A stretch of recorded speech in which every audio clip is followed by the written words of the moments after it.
Welcome back to the Think Strong Bible Study.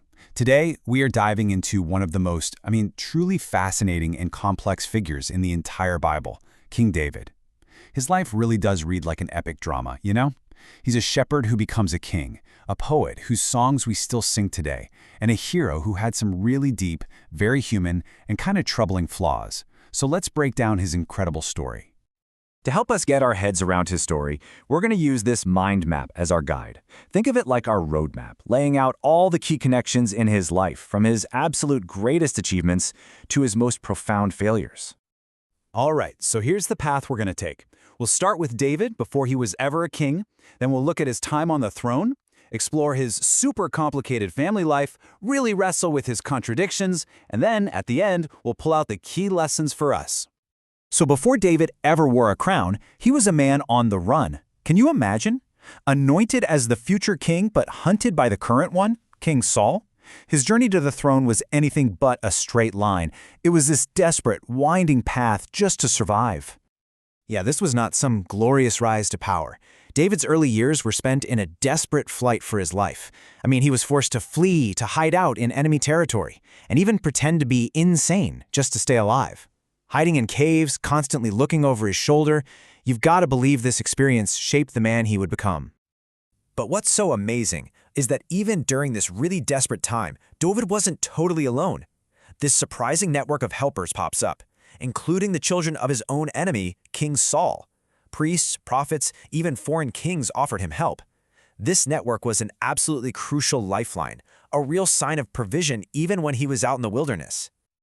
Okay, so after years as a fugitive, the tide finally turns. David takes his rightful place on the throne, and his reign would go on to define the nation of Israel for generations to come. He reigned for a total of 40 years. That is a long and significant amount of time. The first 7 of those years were spent ruling from Hebron, and then for 33 years he reigned from the great city that he established as his capital, Jerusalem. And this really highlights David's dual role as both a military and a spiritual leader. He was a brilliant strategist, right? Conquering Jerusalem and unifying the kingdom. But just as importantly, he brought the Ark of the Covenant, the very symbol of God's presence, to the capital. That move cemented Jerusalem as the spiritual heart of the entire nation. So David's public life was this incredible success story, rising from a shepherd boy to a celebrated king. But when we turn to his private, family life, well, we find a story that is just filled with both profound connection and immense turmoil and heartbreak. Family was absolutely central to David's story. His lineage, his marriages to women like Michal, Abigail, and of course Bathsheba, these were all pivotal moments. But it was his own children who would bring about betrayal, rebellion, and some of the deepest pain of his life. And that brings us right to the central tension of David's life, the thing that makes his story so compelling and honestly so challenging. This deep, undeniable contradiction right inside his own character. How can these two realities exist in the same person? On one hand, you have the man who unified a nation, a man described as having a heart after God, who wrote these beautiful songs of worship. And on the other hand, you have a man whose actions tore his own family apart, who committed adultery and murder, and who gave in to pride. And the biblical narrative does not hide these flaws. It presents them in painful, unflinching detail. We see the adultery with Bathsheba and the murder of her husband Uriah. We see his family ripped apart by sin, and even his own son Absalom leading a rebellion against him. This is just a raw look at a leader's failures. And yet, this is the very same man who wrote some of the most profound expressions of faith, doubt, sorrow, and praise that have ever been written. Through all the chaos, through his greatest sins and his deepest regrets, he was constantly turning his heart back toward God in these psalms. So this is the question, right? This is what David's life forces us to wrestle with. It completely shatters any kind of simplistic, black and white view of what it means to be a person of faith. He wasn't some kind of superhero. He was a deeply flawed, profoundly human being.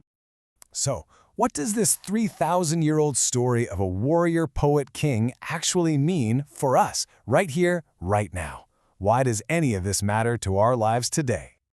Okay, here's the key takeaway. David's life isn't held up as an example of perfection, not at all. It's a powerful illustration of a messy, complicated journey of faith and failure and repentance. His story shows us that it's possible to have a deep connection with God and still make huge, devastating mistakes. So as you think back over his story, the fugitive, the king, the father, the sinner, the songwriter, I want you to ask yourself, what part of all that really sticks out to you? And finally, think about that one lesson, whether it's his courage, maybe his repentance, or just his brutal honesty. How can you apply it to your own life? David's story has lasted all this time, not because he was perfect, but because he was real. Thank you so much for joining the Think Strong Bible study.